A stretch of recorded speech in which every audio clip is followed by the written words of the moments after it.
Hola, muy buenas tardes. Mi nombre es Fernando Ambrosio Flores y el día de hoy voy a compartir con ustedes una pequeña plática concerniente a relaciones colectivas del trabajo, sus antecedentes históricos hasta llegar a la época contemporánea que actualmente nos encontramos todos viviendo. Sean todos bienvenidos y espero que disfruten mucho de esta pequeña plática que he preparado para todos ustedes con mucho cariño. Antes de empezar, he de hacer una pequeña semblanza de la misma y he de empezar a decir que, bueno, si bien es verdad nuestra materia de derecho del trabajo es una rama que se encuentra contemplada actualmente dentro del derecho público, también es verdad que, pues, no siempre se ha dado la importancia de vida, tal vez porque el hombre en sus diferentes estadios de evolución por los cuales ha pasado, gens, polis, tribus, hordas, cívitas, hasta llegar hasta nuestra sociedad contemporánea actual, pues bueno, no siempre vio a sus semejantes o a otros hombres como a sus iguales, sino en muchos de los casos o los veía como esclavos, los veía como refacciones del trabajo o como seres completamente inferiores. Por ello, tuvo que surgir una lucha tremenda por los diferentes sectores para que pudiera reconocerse primero que nada al individuo, a otro hombre como un igual, como un semejante. Luego entonces tuvo esto que llegar a un grado de evolución a donde al trabajador o la persona que desarrollaba una actividad económica remunerada subordinada, pues se le reconociera que es parte de un derecho humano actualmente y que debe de desempeñarse en un ámbito de dignidad. ¿Y a qué se le puede llamar dignidad? Pues a una relación de trabajo que se realice, que se ejecute, que se desarrolle en condiciones plenas en donde cual el trabajador pueda gozar de todos los derechos humanos y de las garantías actualmente contemplados, no solamente por nuestra Constitución, sino también en los diferentes tratados internacionales. Y bueno, he de remontarme hasta antes de la Primera Guerra Mundial. Recordemos que se pasó de un periodo feudal, de una época ideológica, política y económica de corte feudal o aristocrática a una era netamente industrializada. Algunos países se resistían prácticamente a dejar esa transición, ese cambio del feudalismo para pasar a la siguiente etapa de la industrialización, lo cual era un hecho inevitable y por ello antes de la Primera Guerra Mundial, pues bueno, se estaban conformando diferentes bandos, principalmente en Europa, aquellos detentadores del poder, de la cuestión económica, pero que tenían un régimen económico todavía arcaico o propio de la época que ya estaba quedando atrás, y había otros que se habían actualizado, se habían invertido, habían dedicado mucho más tiempo ahora a este nuevo fenómeno de la industrialización, a través de los cual o de la cual podrían obtener mucho mayores ganancias, emplear menos trabajadores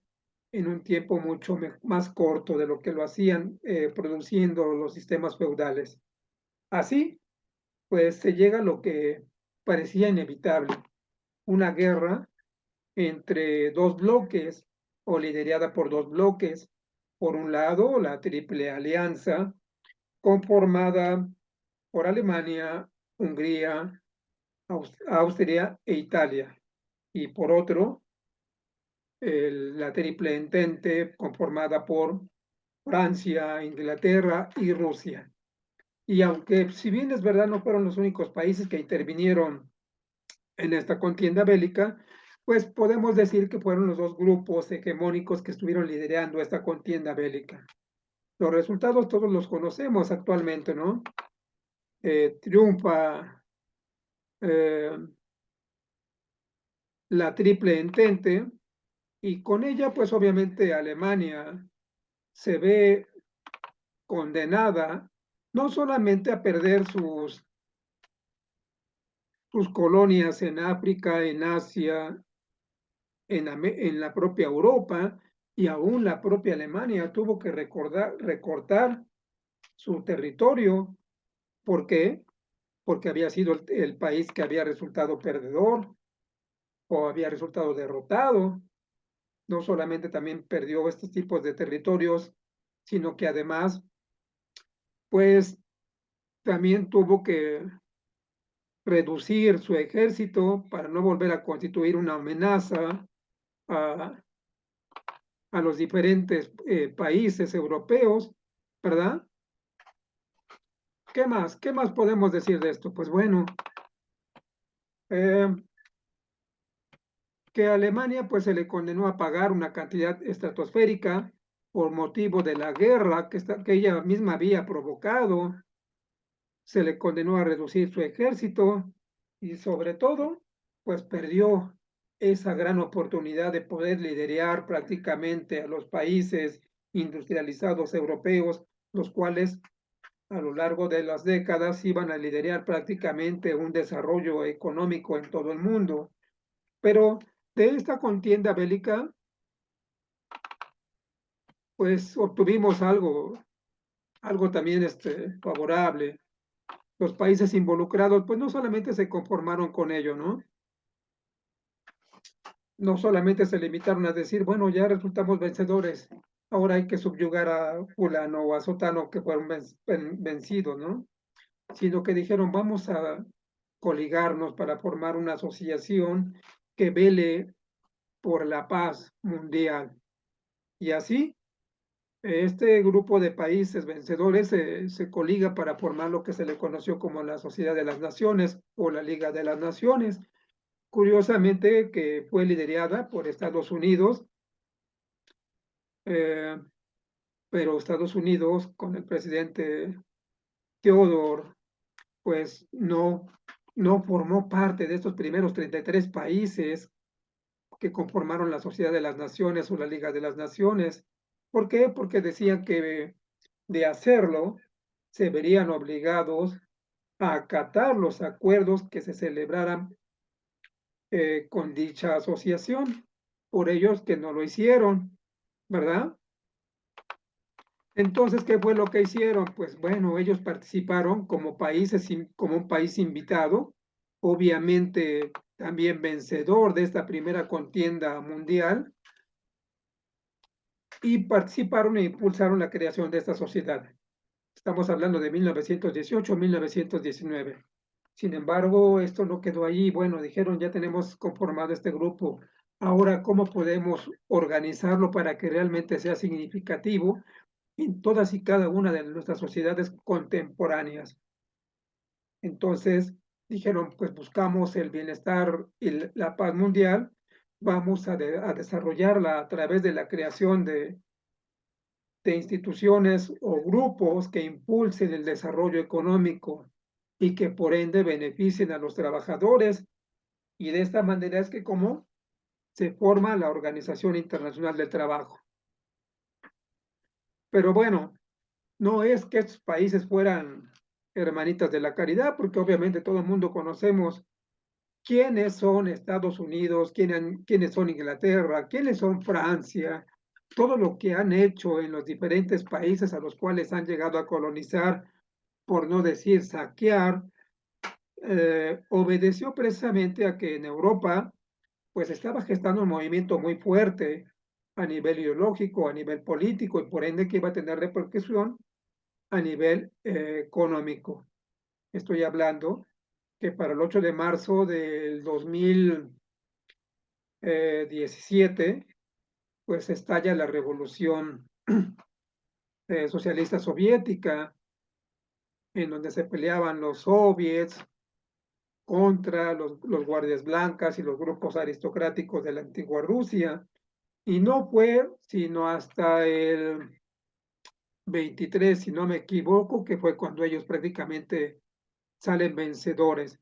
Estamos hablando de una época posterior a la Primera Guerra Mundial, ¿verdad? Mientras tanto, en este continente, el 5 de octubre de 1917, ya se estaba dictando lo que era nuestra primera constitución, de corte un tanto socialista, de corte un tanto mixta, en donde se rescataban ciertos principios de carácter socialista, pero además también trabajaban a la par con ciertos principios neoliberales.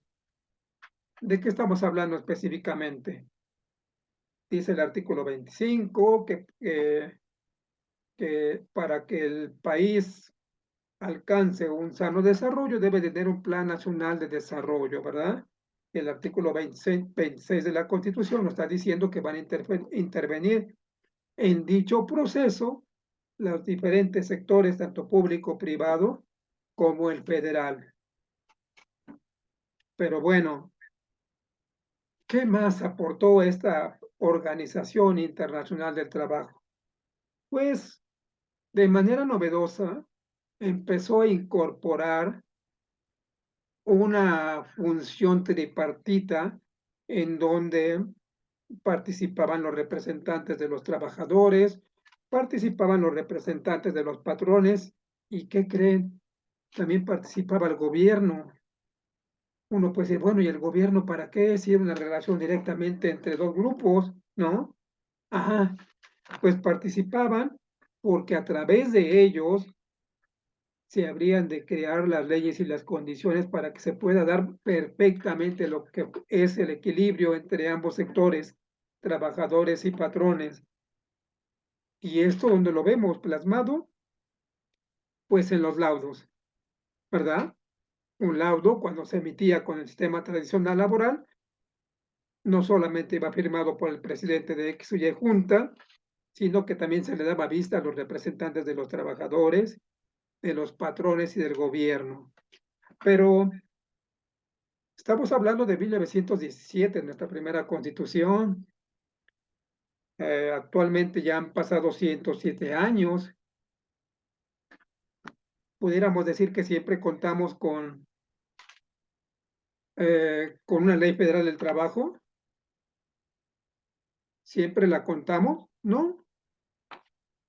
Curiosamente, no obstante de que en esta constitución de 1917, pues ya se dejaba plasmado en su artículo quinto que a ninguna persona se le podría prohibir que se dedicara a la profesión, oficio o trabajo que le acomodara siempre y cuando fuera lícita y que el ejercicio de dichas actividades solo podría en dos situaciones suspenderse.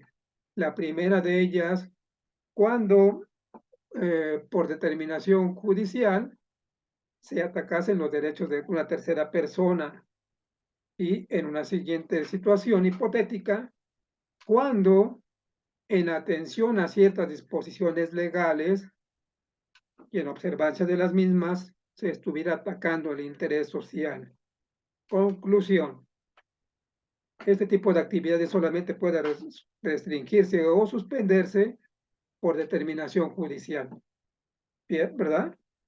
Pero ya el artículo 123 es mucho más específico porque ya nos va diciendo en qué consiste esa relación del trabajo, cómo habrá de dividirse. Un artículo 123, apartado A, que habla de los trabajadores comunes, y un artículo, más bien un apartado B, que hace alusión de los trabajadores que laboran para el Estado y que llegan a tener la categoría de burócratas. Perfecto, hasta aquí vamos muy bien, ¿verdad? Pero, ¿qué nos dice la ley respecto a aquellos trabajadores que tienen la categoría de trabajadores de confianza?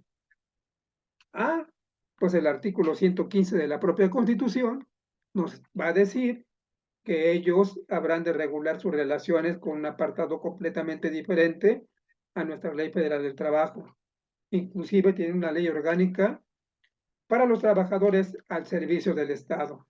Así que ellos tendrían una forma de sustanciación un tanto diferente a la que tenemos ahora en esta materia y en este curso, ¿verdad? Bueno, continuamos. Para principios de 1917, pues como todos lo sabemos, no contábamos con una ley federal del trabajo.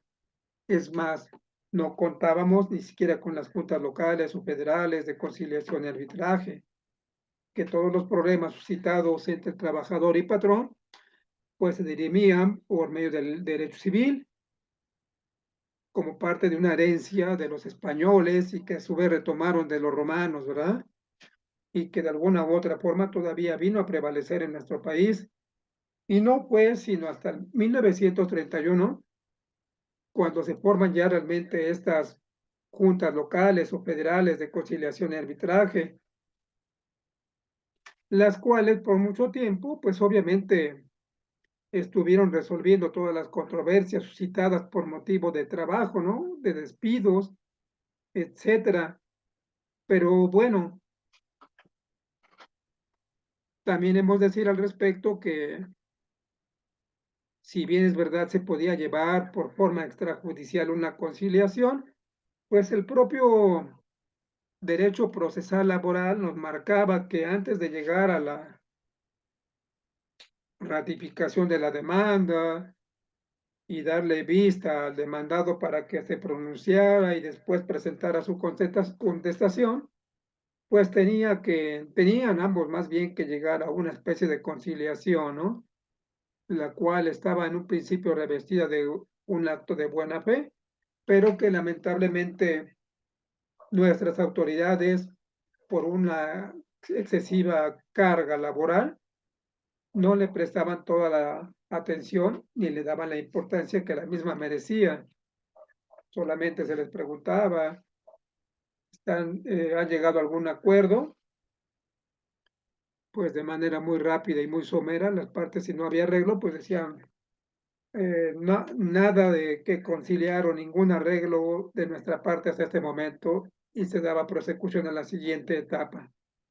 Repito, no es porque fuera nuestro derecho, derecho laboral o derecho procesal laboral deficiente por su propia naturaleza, sino porque también el Estado dejó de invertir en personal y en infraestructura dignas para poder desarrollar las mismas.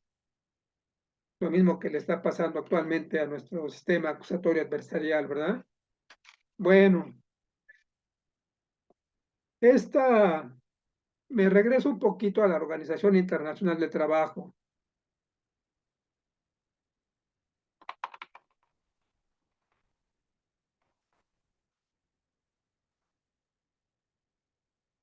Antes de pasar a ello, pues bueno, vamos recapitulando lo que aquí se está viendo y podemos decir que, bueno, después de la Primera Guerra Mundial, Alemania, como ya lo hemos mencionado, eh, al ser parte de la Triple Alianza junto con Hungría e Italia, Austria también, pues sobre todo a Alemania le cargaron mucho más el peso de esta derrota en la Primera Guerra Mundial, ¿verdad? Perdiendo territorio en las colonias africanas, asiáticas y de su propio territorio europeo, reduciendo su territorio, reduciendo su ejército y condenándole a pagar una indemnización muy estratosférica, lo cual generaría a la larga que lejos de tomarlo como un acto bueno que terminó esta contienda bélica internacional por parte de los alemanes, es que crecieran o se mantuvieran con cierto rencor hacia los países vencedores, lo cual supo aprovechar perfectamente su líder Adolfo Hitler y que desembocaría en una Segunda Guerra Mundial. Bueno, tras la finalización de la Primera Guerra Mundial en 1918, para 1919, un grupo de países vencedores, repito, encabezados por Estados Unidos, Francia, Inglaterra, Rusia, se coligan para formar lo que se le conoce como la Sociedad de las Naciones, cuya finalidad fue salvaguardar la paz y alcanzar un desarrollo económico. ¿Cómo lo van a hacer? Pues involucrando a todos los trabajadores independientemente de la ideología que profesaran ya para esas épocas, socialista o capitalista. Estamos hablando de la Organización Internacional del Trabajo, ¿sale? Que tenía, entre otras cosas, pues seguir manteniendo la paz, alcanzar cierto grado de desarrollo económico, obviamente hablando, y que estas relaciones de subordinación, patrón, trabajador y viceversa, se desarrollaran en un ambiente de equilibrio, de igualdad entre las partes.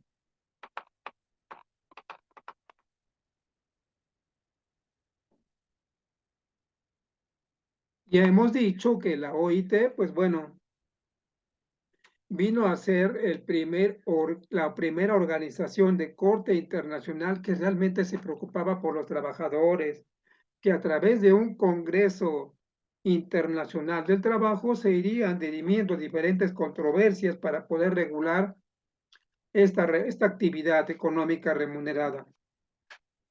Se discutieron las horas de trabajo, se pasó de 16 a 8, se incorporó un día de descanso, se incorporó el servicio de seguridad social, de indemnizaciones por lesiones, por enfermedad, etcétera. Algo muy bueno, ¿no?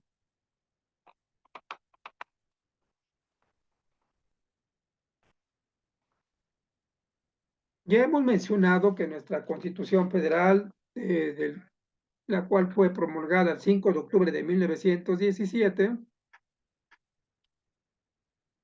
acá hay un error, le puse 17, pero es el 5 de octubre de 1917, pues ya contemplaba en sí, en su artículo quinto, cuáles iban a ser ese tipo de actividades que podían desarrollarse y que solamente podían restringirse o suspenderse mediante determinación judicial, ¿verdad? Una, cuando se atacan los derechos de tercero, y dos, cuando se atacan los derechos de la sociedad. Solamente en esos casos se podía suspender ese tipo de actividades. En tanto que el artículo 126 ya empezaba a definir cuáles eran los trabajadores comunes, apartado A del 123, cuáles son los que se iban a ir al apartado B, o trabajadores al servicio del Estado, con carácter de burócratas, no de confianza.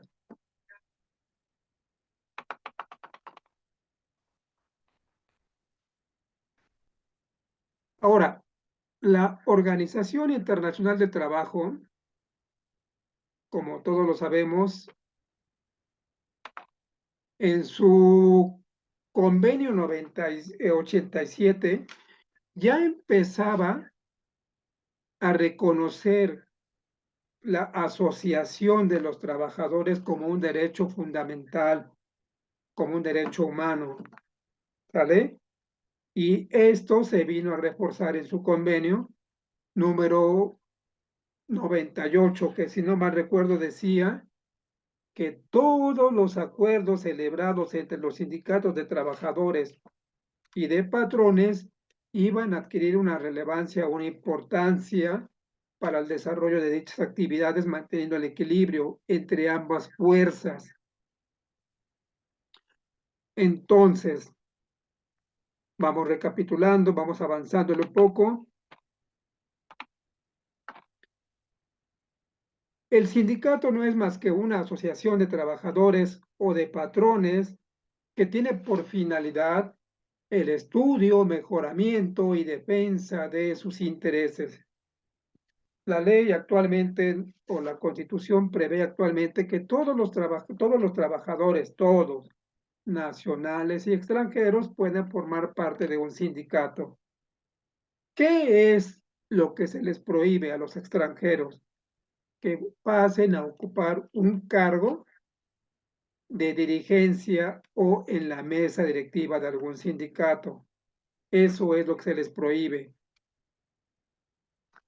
Ahora bien, los sindicatos pueden ser gremiales, pueden ser regionales, nacionales, pueden ser de uno o de varias actividades. En tanto que igual los sindicatos de patrones pueden ser de una o varias actividades regionales o de una o varias actividades nacionales. Ahora bien, ¿qué se requiere para formar un sindicato? Pues la ley exige que tuvieran por lo menos 20 trabajadores, ¿no? O en su defecto que tuvieran el 30% de los trabajadores para que una vez que se juntaron este número, pudieran tirar o ejercer su primer acto jurídico.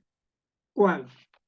La celebración de su acta constitutiva, a través del cual se plasmara el motivo y la razón de su reunión, la manera en que se propusieron los cargos y luego en sus estatutos cómo habría de desarrollarse la vida de ese sindicato para la defensa de sus condiciones laborales,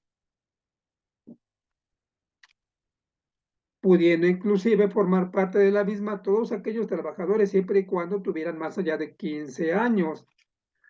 Hasta antes de las reformas del 2019, pues cuando un sindicato era de corte local, podría registrarse en una junta local de conciliación y arbitraje, en tanto que si era de corte federal, podía concurrir ante la Secretaría del Trabajo y Previsión Social. Pero después de la reforma del 2019, pues dejaron estas dos instancias de conocer de estos registros para pasar automáticamente ahora a una junta de conciliación y registros federales.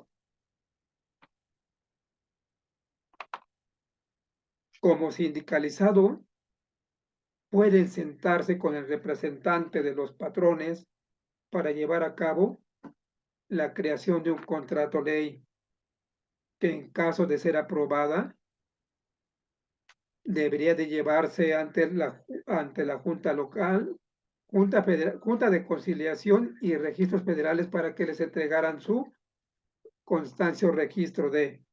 Inclusive ese contrato colectivo podía guardarse en esos recintos legales para que cualquier persona que tuviera interés pudiera llegar libremente y consultarlos. En tanto que el contrato colectivo, a diferencia de, perdón, el contrato ley, a diferencia del contrato colectivo, pues iba a darse a conocer a través del Diario Oficial de la Federación y su vigencia sería a nivel nacional. En caso de incumplimiento por parte del patrón de alguno de esos contratos, claramente el trabajador podría hacer valer el recurso de huelga, que no es otra cosa más que una forma de presión para suspender temporalmente las relaciones de trabajo.